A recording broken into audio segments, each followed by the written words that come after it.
बहुत बहुत स्वागत है, अभिनंदन सभी लोगों को नमस्कार। और हम लोग की आज की फिर से एक नई क्लास स्टार्ट हो चुकी है जिसमें हम लोग एक साइंस का नया चैप्टर स्टार्ट करेंगे जिसके कुछ टॉपिक्स का डिस्कस हम लोग इस क्लास में करने वाले हैं। पहला, द्रव्य की अवस्थाएं, स्टेट्स ऑफ मैटर। दूसरा है इसमें इसके तीन जो स्टेट होते हैं द्रव्य के, ठोस, द्रव, गैस, यानी कि सॉलिड, लिक्विड एंड गैस। उसके बाद से नोट में जैसे मेनली तो तीन होते हैं ना इसके टाइप, मतलब कि द्रव की अवस्थाएं, द्रव्य की अवस्थाएं तीन मेनली होते हैं, लेकिन एक चौथी अवस्था को प्लाज्मा स्टेट भी कहा जाता है, उसके बारे में डिस्कस करेंगे। और बोस-आइंस्टीन कंडेंसेट, ये एक और अवस्था जिसको हम लोग पांचवी अवस्था मानते हैं, तो इसके बारे में भी हम लोग डिस्कस करेंगे डीप में। और प्रत्यास्था, उसके बाद हम लोग प्रत्यास्था मतलब इलेक्ट्रिसिटी को हम लोग इसमें डिफाइन करेंगे और उसके बारे में जानेंगे। प्रतिबल यानी कि स्ट्रेस के बारे में जानेंगे और विकृति, स्ट्रेन के बारे में जानेंगे। फिर अगली क्लास में हम लोग यंग प्रत्यास्था गुणांक या हुक्स लॉ, इन सभी चीजों को हम लोग डिस्कस करेंगे। तो चलिए, बहुत बहुत स्वागत है, अभिनंदन। क्लास को हम लोग करते हैं स्टार्ट, और फुल वीडियो का लिंक आप लोग को नीचे मिल जाएगा, तो आप लोग उसको देख लीजिएगा, ठीक है, YouTube पे प्रॉपरली। ओके, चलिए, पहला क्या है, द्रव्य की अवस्थाएं। द्रव्य किसी भी पदार्थ की कितनी अवस्थाएं हो सकती है? मेनली तीन अवस्था हो सकती है, ठोस, द्रव, गैस। ठीक है, ठोस, द्रव, गैस। ठोस के बारे में अगर हम लोग बात करें, किसके बारे में? ठोस के बारे में अगर बात करें, सॉलिड यानी कि ठोस। तो ठोस वस्तुओं के आकार तथा आयतन, ठोस वस्तुओं में आकार तथा आयतन क्या होते हैं? निश्चित होते हैं। जैसे मैं बात करूं इस रिमोट की, इस एसी रिमोट की अगर बात करें तो ये क्या है? एक ठोस है, क्योंकि इसकी आकृति और आकार में कोई परिवर्तन नहीं होगा। अगर हम लोग इसको घुमाना चाहेंगे तो ये टूट जाएगा, लेकिन इसके आकृति और आयतन में कोई परिवर्तन नहीं होगा, तो इसलिए क्या हुआ? ठोस हुआ। और अंतराण्विक बल जब हम लोग पढ़ेंगे तब हम बताएंगे कि ठोस, द्रव, गैस में कैसे अंतराण्विक बल, उनके अंदर के अणुओं के बीच कितना किसके अंदर होता है, वो मैं उस समय डिस्कस करूंगा। अभी नॉर्मली हम लोग पढ़ेंगे तो ठोस क्या होता है? जिनका आकृति तथा आयतन निश्चित होता है उसको हम लोग ठोस बोलते हैं, यानी कि सॉलिड बोलते हैं। ठीक है, जैसे क्या होता है? लोहा, कांच, तांबा। अब एक चीज बता दें, जैसे कुछ ठोस पदार्थ ऐसे होते हैं जिनको गर्म करने पर वो द्रव में बदल जाते हैं। मतलब कि कुछ सॉलिड मटेरियल ऐसे होते हैं जिनको हीट करने पर वो लिक्विड स्टेट में कन्वर्ट हो जाते हैं, जैसे लोहा, तांबा हुआ, कांच हुआ, ऐसे। मतलब ये सभी क्या हो जाते हैं? लिक्विड में। सोना हुआ, चांदी, मतलब कि ये सब गर्म करने पर लिक्विड में बदल जाते हैं। रहते तो ठोस है, लेकिन गर्म करने पर लिक्विड में बदल जाते हैं। बात करेंगे हम लोग किसकी? बात करेंगे हम लोग दूसरा स्टेट, द्रव के बारे में, लिक्विड के बारे में। लिक्विड क्या होता है? लिक्विड क्या होता है? सब लोग प्रॉपरली ये ध्यान में रखेंगे, लिक्विड क्या होता है। तो देखो, लिक्विड द्रव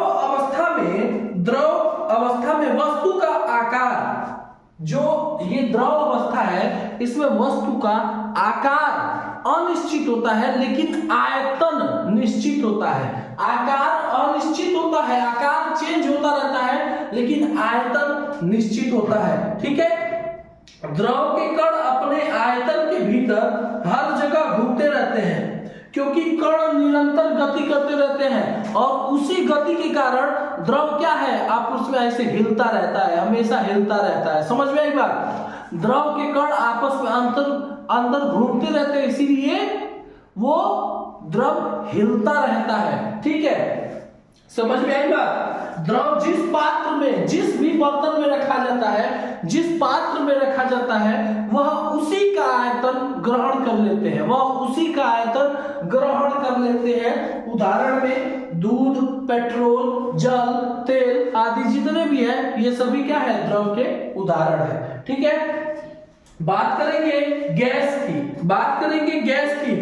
गैसीय अवस्था में वस्तु का आकार और आयतन दोनों अनिश्चित होता है। गैसीय अवस्था में वस्तु का आकार, आयतन दोनों कहोगे कि सर ये आप डेफिनेशन के बारे में क्यों डिस्कशन कर रहे हैं? बेटा क्वेश्चन डेफिनेशन से ही बनता है। अब देखो जैसे क्वेश्चन बना देगा कि गैस कोई भी पदार्थ की तीसरी अवस्था, मैं क्वेश्चन ऐसे बनेगा, पदार्थ की तीसरी अवस्था जिसको गैसीय अवस्था कहते हैं उसका महत्वपूर्ण गुण क्या है, मेन प्रॉपर्टी क्या है? ऑप्शन दे देगा, आकार अनिश्चित होता है, आयतन अनिश्चित होता है, आकार तथा आयतन दोनों अनिश्चित होता है, चौथा ऑप्शन दे देगा इनमें से कोई नहीं। तो आपको जब पता ही नहीं रहेगा तो आप कैसे सही आंसर पे क्लिक करोगे? तो इसलिए ये बेसिक चीजें याद रखना है और आपके एग्जाम में बेसिक चीजें से बहुत सारे क्वेश्चंस बनने वाले हैं, ये याद रखिएगा, ठीक है। तो गैसीय अवस्था में क्या होता है, आकार तथा आयतन दोनों अनिश्चित होता है। गैस को जिस पात्र में रखा जाता है ये उसी का आकार और आयतन दोनों ग्रहण कर लेते हैं। गैस को अगर हम लोग इसमें रख दें, गैस को इसमें भर दें तो ये इसका आकार आयतन निश्चित कर लेगा। गैस को अगर हम लोग इसमें रख दें तो ये इसका आकार और आयतन निश्चित कर लेगा। समझ में आई बात? ग्रहण कर लेगा या फिर निश्चित कर लेगा। समझ में आई बात क्लियरली? ठीक है, ये तो हो गए हमारे ठोस, द्रव और गैस। ठोस, द्रव और गैस हो गए। अगला जिसको हम लोग मानते हैं नोट में, ये इसके चौथे प्रकार में नहीं है। मेनली अगर द्रव की अवस्था क्वेश्चन आ जाए कि द्रव की कितनी अवस्थाएं होती है, द्रव्य की कितनी अवस्थाएं होती है, तो आप लोग 3 ही मारोगे, ये नहीं कि 4-5। अगर चौथा और पांचवा दिन आता तो मैं यहाँ पे थर्ड के बाद 4, 5 देता। ये नोट में है, नोट में मतलब कि प्लाज्मा स्टेट माना गया है। पांचवा बोस-आइंस्टीन कंडेंसेट माना गया है, ठीक है। मेनली अवस्था में नहीं आते हैं। प्लाज्मा स्टेट होता क्या है इसके बारे में मैं आप लोगों को बताता हूं। प्लाज्मा स्टेट क्या है? प्लाज्मा को पदार्थ की चौथी अवस्था माना जाता है। प्लाज्मा को पदार्थ की चौथी अवस्था माना जाता है नहीं, माना जाता है, ठीक है, ठीक है। और प्लाज्मा का कोई निश्चित आकार व आयतन नहीं होता है। समझ में आई बात? निश्चित आकार व आयतन नहीं होता है। प्लाज्मा विद्युत का सुचालक है, मतलब कि इसके अंदर से आवेश का प्रवाह हो सकता है। आवेश का, प्लाज्मा के अंदर आवेश का प्रवाह हो सकता नहीं, होता है, ठीक है। लेकिन गैसों में विद्युत का प्रवाह नहीं होता है, वो विद्युत का कुचालक होते हैं। प्लाज्मा विद्युत का सुचालक होता है परंतु गैस विद्युत के कुचालक होते हैं। याद रखना, क्वेश्चन यहां से बन सकता है, ठीक है। समझ में आई बात? ठीक है, तो ये प्लाज्मा स्टेट के बारे में सबसे मेन अब बात करते हैं हम लोग बोस-आइंस्टीन कंडेंसेट के बारे में। बीईसी बोस-आइंस्टीन कंडेंसेट के बारे में हम लोग बात करते हैं। ये क्या है? पदार्थ की 5वीं अवस्था मानी जाती है। देखो वर्ष 1920 में क्या हुआ था? वर्ष 1920 में जो भारतीय भौतिकी वैज्ञानिक थे सत्येंद्रनाथ बोस, कौन? सत्येंद्रनाथ बोस, इन्होंने इस 5वीं अवस्था के बारे में काम करना स्टार्ट किया था 1920 में। 1924 में इन्होंने पूरा इस पे काम करके प्राप्त कर लिया था। क्या प्राप्त कर लिया था? क्या प्राप्त कर लिया था वो मैं बताता हूं, ठीक है। उन्होंने प्राप्त यह किया था कि जब किसी तत्व के परमाणु को 0 डिग्री केल्विन या परम शून्य ताप जिसको -273.15 डिग्री सेंटीग्रेड बोला जाता है, उस पे ठंडा किया जाता है। जब उस पे हम लोग ठंडा कर देते हैं तो उस पदार्थ या उस तत्व के सारे परमाणु एक हो जाते हैं। उस तत्व या पदार्थ के जिसको हम लोग इस परम शून्य ताप पर ठंडा कर रहे हैं, उस ताप पर जाते हुए जिस भी तत्व या पदार्थ को ठंडा किया गया है उसके सारे अणु एक जैसे हो जाते हैं, एक हो जाते हैं। तो इसी को पदार्थ की 5वीं अवस्था मानी गई। 5वीं अवस्था मानी गई। तो 1924 में बोस जी ने ये बोला, ठीक है। अब थोड़ा बहुत इसमें से दिक्कत आई, थोड़ा बहुत इसमें मतलब थोड़ी बहुत कमियां आई, उसको सुधार करने के लिए आइंस्टीन, एल्बर्ट आइंस्टीन ने 1925 में, 1924 से लेकर 25 तक एल्बर्ट आइंस्टीन ने मिलकर उनसे इसके बारे में पूरा अच्छे से खोज किया और 1925 में प्रॉपरली इसको पांचवी अवस्था माना गया। ठीक है, तभी से इसका नाम बोस-आइंस्टीन कंडेंसेट BEC प्रचलित हुआ। ठीक है, क्लियर है सभी लोगों को? चलिए अब हम लोग आते हैं प्रत्यास्था, इलास्टिसिटी। इलास्टिसिटी, प्रत्यास्था क्या होता है? देखो कहते हैं ना, हम लोग दुकान पे जाते हैं, लोवर खरीदते हैं, ठीक है, तो क्या कहते हैं, इलास्टिक वाला दीजिएगा, डोरा वाला नहीं चाहिए, नाड़ा वाला नहीं चाहिए, इलास्टिक वाला दीजिएगा, कहते हैं ना, उसी से बना है ये इलास्टिसिटी। अब क्या होता है उसमें, जो आप लोग लोवर खरीद के लाते हो, तो लोवर खरीद के लाते हो तो उसका जो इलास्टिक होता है उसको ऐसे खींचते हो, जब खींचते हो तो वो तन जाता है, और जैसे ही छोड़ते हो फिर वो अपनी प्रारंभिक स्थिति में आ जाता है। समझ में? सॉरी, इलास्टिक को जैसे ही आपने खींचा तो तन गया, फिर जैसे ही उसमें से बल को हटाया तो वो अपनी प्रारंभिक स्थिति में आ गया। रबड़ ले लीजिए, जो बाल में बांधते हैं रबड़ होता है, उसको खींचा, ठीक है, खींचा, खींच गया, बल हटाया, फिर वो अपनी प्रारंभिक स्थिति में आ गया। लेडीज लोग बाल बांधते हैं जब, तो बाल तो इतना मोटा झोझा जैसा हो जाता है, लेकिन जब उसको रबड़ को इस तरह तान देते हैं, खूब तान देते हैं ताकि बड़ा हो जाए, ताकि वो झोझवा उसमें घुस जाए, और जैसे ही होता है अंदर गया, तुरंत उसको छोड़ दिए तो रबड़ अपनी प्रारंभिक स्थिति में आ गया, बाल को अच्छे से जकड़ दिया, उस झोझा को पतला झोझा बना दिया। ठीक है, तो इस चीज को आप लोग सही से समझिए। देखिए नॉर्मल लाइफ से समझी हुई चीजें बहुत अच्छे से याद होती हैं। अब ये चीज, इसका डेफिनेशन प्रॉपर्ली जब बताऊंगा ना, आप लोग कहोगे कि अभी कभी भूले गए नहीं। देखो, प्रत्यास्था यानी कि इलास्टिसिटी किसी पदार्थ का वह गुण है जिस पे, उस पदार्थ पे जब हम लोग कोई बल लगाते हैं तो वह अपने अवस्था में परिवर्तन करता है, मतलब कि वो अपने आकार में परिवर्तन करता है, लेकिन जैसे ही बल को हटाए तो वह अपनी पुनः प्रारंभिक स्थिति में आ जाता है। इसी गुण को प्रत्यास्था कहते हैं। इसी गुण को क्या कहते हैं? प्रत्यास्था कहते हैं। आप लोग अच्छे से याद रखिएगा इसी गुण को प्रत्यास्था। और जिस पदार्थ में यह गुण पाया जाता है उसको हम लोग प्रत्यास्थ कहते हैं। क्या कहते हैं? प्रत्यास्थ कहते हैं। समझ में आई बात? अब दूसरी चीज आती है, एक और आती है इसी में, प्रत्यास्था में एक आती है लिमिटेशन, लिमिट ऑफ इलास्टिसिटी। क्या होता है ये? तो लिमिट ऑफ इलास्टिसिटी, देखो